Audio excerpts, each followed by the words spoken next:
Okay, so that first video got a little off track. I got triggered a little bit, I'm not gonna lie. So the first lesson wasn't to set your boundaries straight.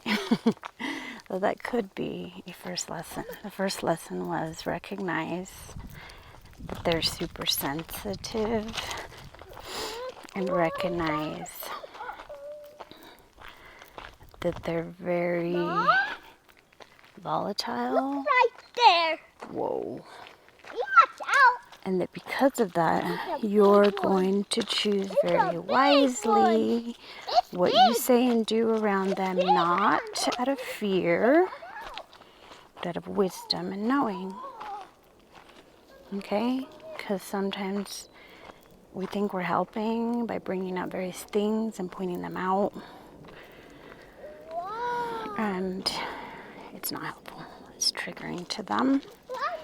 And then it makes them go nutty. I don't know, I might have to do that video again. I'm not going to do that video again though. I already know myself. So that was, let's say that that's lesson 1 and 2 and maybe even 3. Because we covered be sensitive. Be mindful about what you're saying to people. And if it's really worth it or necessary to say it, because if it's not going to result in what you're wanting, which is a person hearing you and then taking action according to what you are saying, etc., then it's not worth even mentioning it, because it will have a totally different effect than what you intended. The other one is set your boundaries. Be clear about your boundaries to yourself. First and foremost, what is okay with me, what is not. Like, I personally do not have that many rules, but the few rules I have are very clear in their period. No yelling, no throwing things, no hitting, no throwing things around and or at anyone, period. Those are the basic things. You can respect those things and not do them, then we can hang out, we can talk. There are a few other things. Those aren't the only things, but those are the basic, most important things. You know, the other things for me would be no backstabbing and lying. You don't go behind my back and lie about me because you're pissed off at me, because I didn't do exactly what you wanted the way you wanted. You don't do that. We discuss things between you and I that have to do with you and I, right? But you don't do this, whatever the hell that term is, right? Period. So that would be, I guess, another very, very dominant one that is not going to fly with me, period, period, and period. And then the third thing is use law enforcement before things escalate. So we stay calm. We always stay calm. We don't announce that we're going to call law enforcement. We just do it.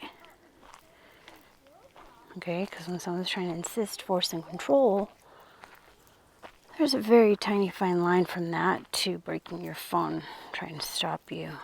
And sometimes we think, well, if I can just warn them about what I'm going to do, then they'll stop. But they aren't going to necessarily stop.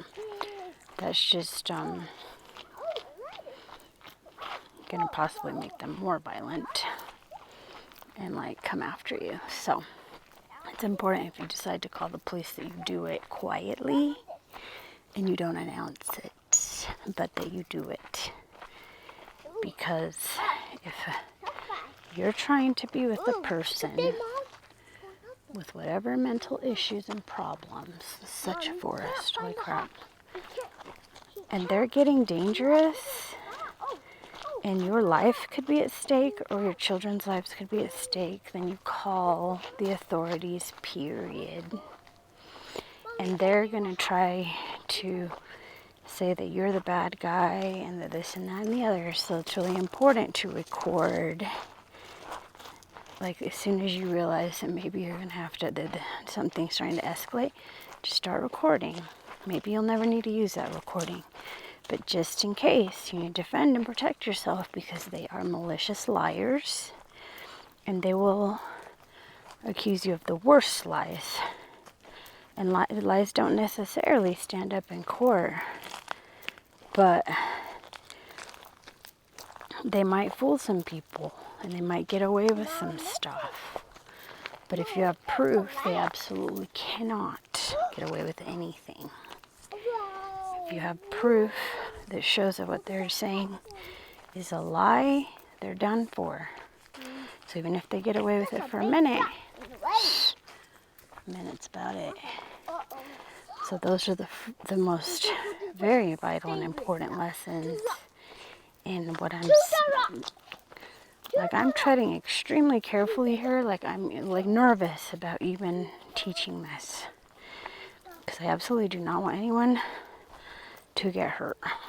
The point of basically teaching Stockholm Syndrome, aware and awake Stockholm Syndrome, which is basically what I'm doing, is to keep you safe and alive.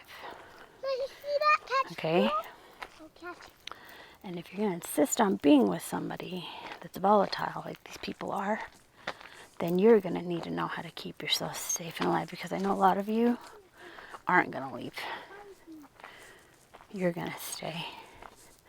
Whether it's your parent, a lover, etc., your kid.